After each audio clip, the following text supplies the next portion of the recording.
Thank you, CBC, for inviting me, and thanks to the CSB as well.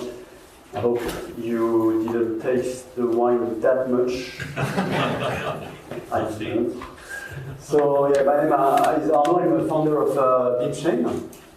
I have a background pretty light in the built industry. I've been working in that project for 2 years, but I come from the capital market industry, where I was working in banking IT for a few years, and then I worked in the blockchain and cryptocurrency space.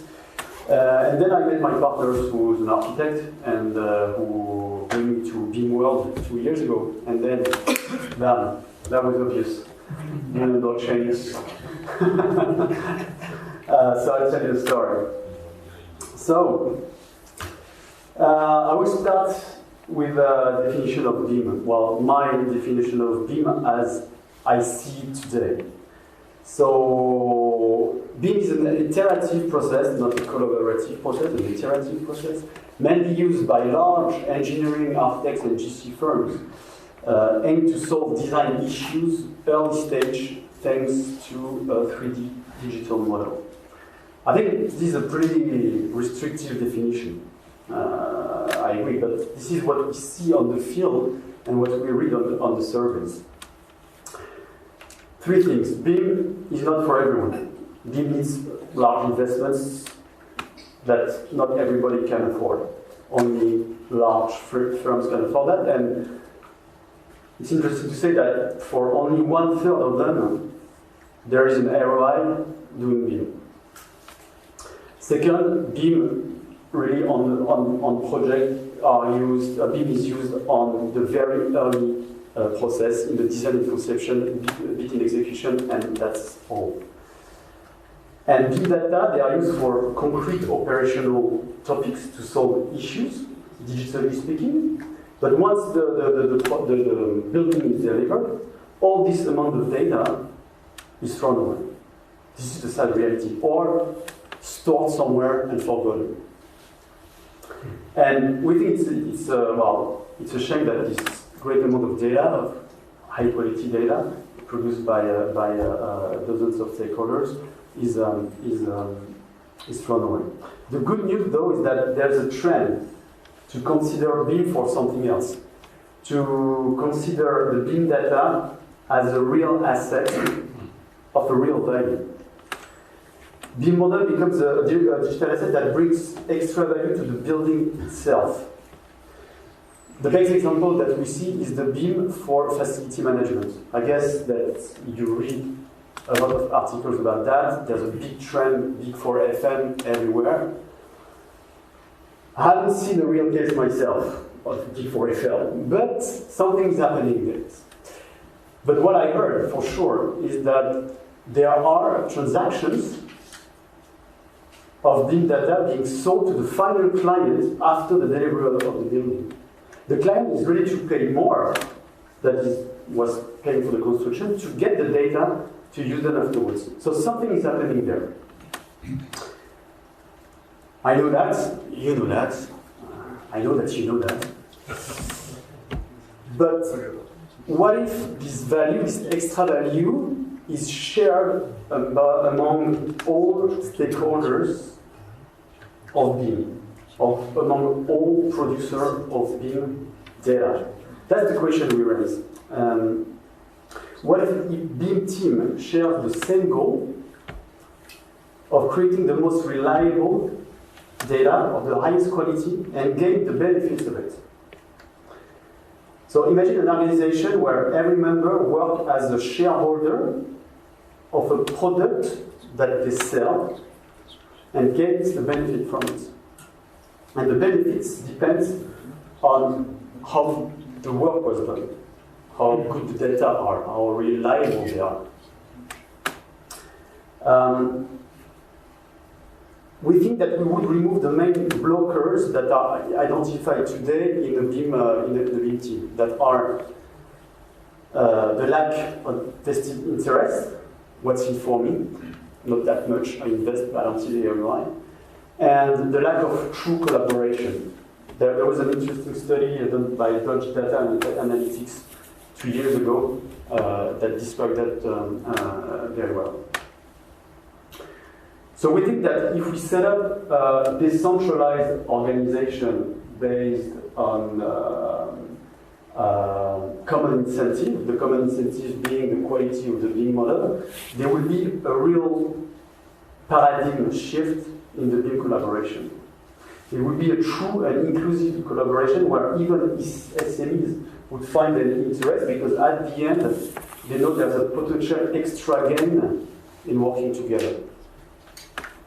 So our proposal relies on Aragon. I don't know if you're familiar with Aragon framework. Aragon framework is a framework itself based on Ethereum that helps to create decentralized organization based on tokens. And our view here is like, based on Aragon, we can set up a BIM process and team where investors invest money to have the BIM model being produced.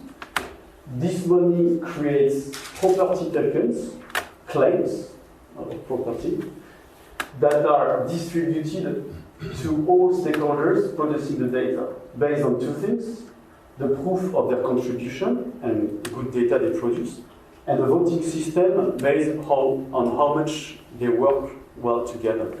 I think this is the two layers you mentioned this morning, is like what you produce and the quality of your collaboration.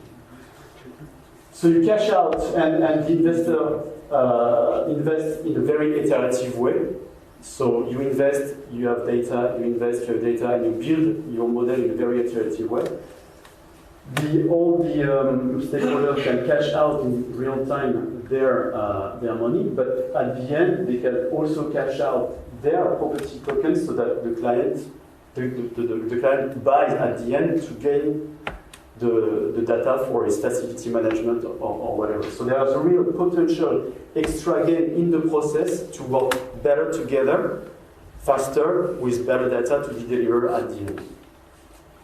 So this is in the future blockchain world. We think this is the future of the BIM.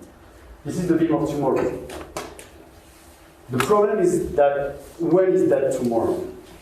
Because implementing that, technically speaking, may take a few years. To make it work, legally speaking, may take maybe a decade. And to have the market adopting this new approach may take even longer. So I think there's a long path to do that. And to reach that path and to reach that goal, I'm sure you all know this slide now. Famous MVP, lean startup, and the way to build your product. Obviously, we won't take the first path, what I call the tunnel path, building our framework and deliver that in 5 years, and then see how the market and the lawyers react to that.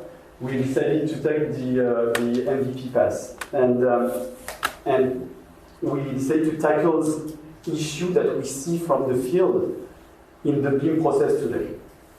So what are they? First, a reluctance to share data. There's these are my data.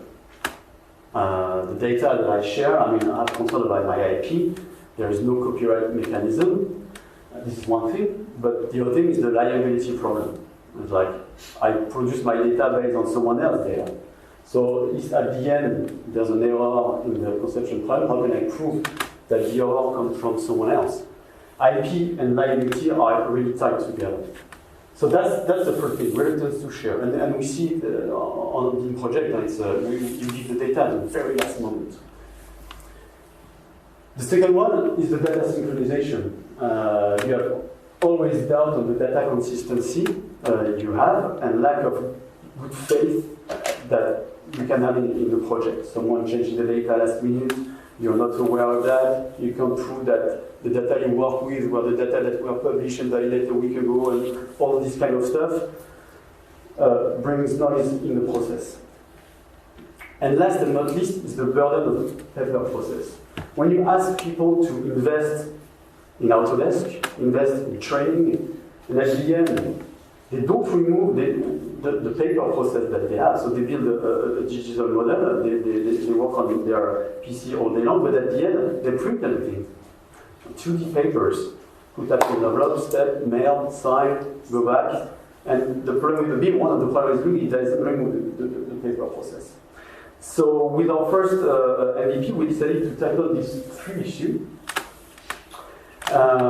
with what we call a legally binding traceability of events in the BIM process. To track who owns what, who published what, who changed what, who validated what, who rejected what in the whole process, in every stages of the project, at the model level, but also at the object level. So coarse grain to fine grain. And all these electronic proofs are stored in a public blockchain, namely Ethereum, completely independently for any kind of vendor, and forever, that they can be used at a later date for any liability problem, insurance problems, or whatever. So we think that if we're able to protect the digital work of everyone, to protect and manage data, the liability of everyone, if we're able to remove the data synchronization issue, we'll make the process a bit more fluent and efficient. But also, since this works as an electronic signature system, the BIM model itself becomes contractual. It can replace the paper, the 2-day paper sign. So instead of having the BIM process, which is iterative, and at the end you sign everything, you sign all along the process of everything that is being done. So somehow we bring on the BIM table other stakeholders like insurance, administration, lawyers, because the data is not only operational, but it becomes contractual.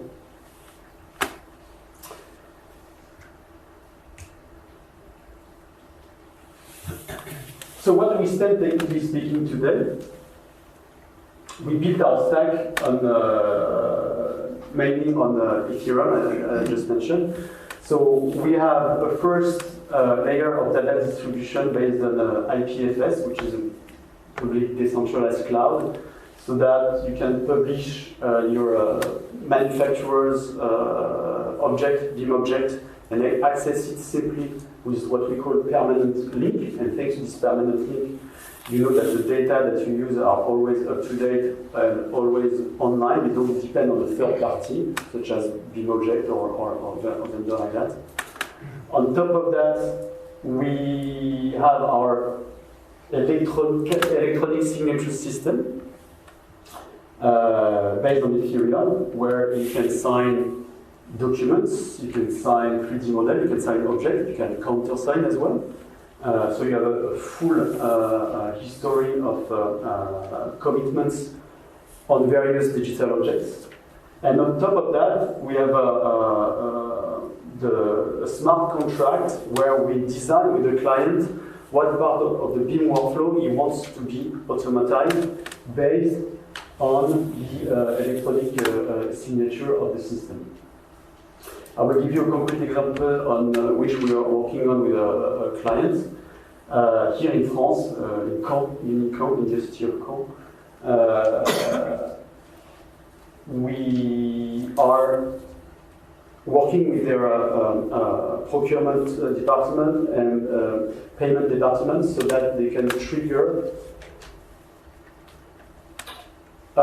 micro-payments based on the validation of the project owner done on the BIM data. So instead of the contractor being paid at the very end of the process, they would be able to be paid less, but more often based on the deliverable and the approval of the project owner. So I deliver my data, I can prove that I deliver on time, the BIM manager validates the same data, the project owner validates that, and then the smart contract sends a payment order to the accounting system to pay. So it's a semi-automatic because we don't pay in cryptocurrency. I think it's a long way to go before being paid in cryptocurrency, but it's a step towards that.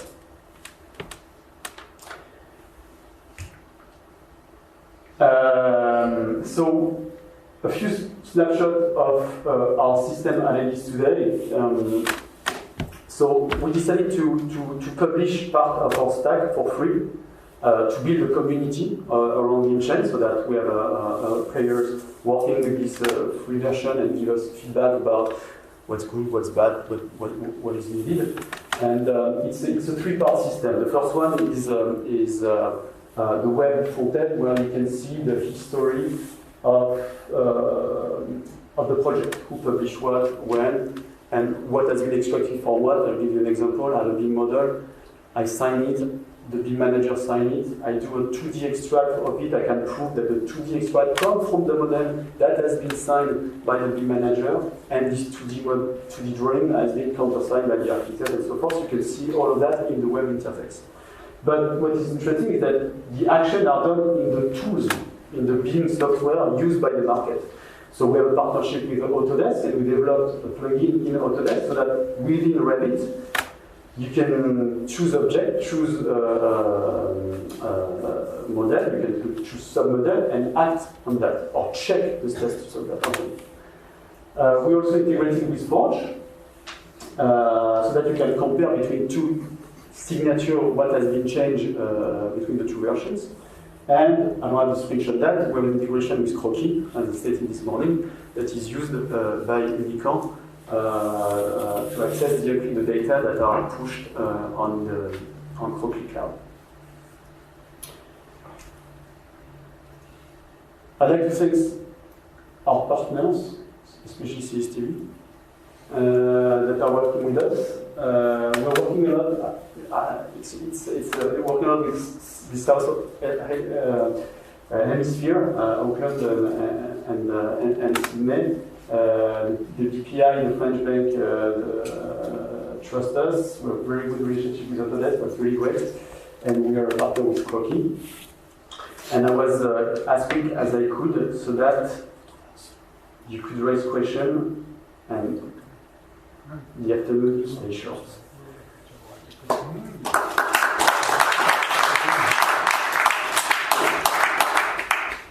Thanks. No question? Thank you. Actually, if I can have a question. Thank you. What informed the choice of technology? Sorry? What informed the choice of technology? Why did I choose Ethereum? Yeah, like the whole technology. Why blockchain? Why this particular blockchain? So, many reasons for that. First, well, I'm a believer in a public blockchain, so that's the first thing, and that's a big debate. We won't start there. Second, we are very into the decentralized autonomous organization, and we believe that BIM is a good candidate for that. And today, the more mature technology that we saw are based on Ethereum, and Aragon is, we think, one of the very good candidates. So that's the thing. And last one, for the MVP, it's very good to have knowledgeable developer, because Ethereum is the largest blockchain developers community by far. So you can find good people developing your first MVP on the technology that is mature. Because Ethereum has its defaults, but for what we are doing, it's a perfect match. You know, we don't have like throughput issues or a number of transaction issues. It's a slow transaction business. So these are the many reasons why we are Ethereum believers. Thank you. Thank you.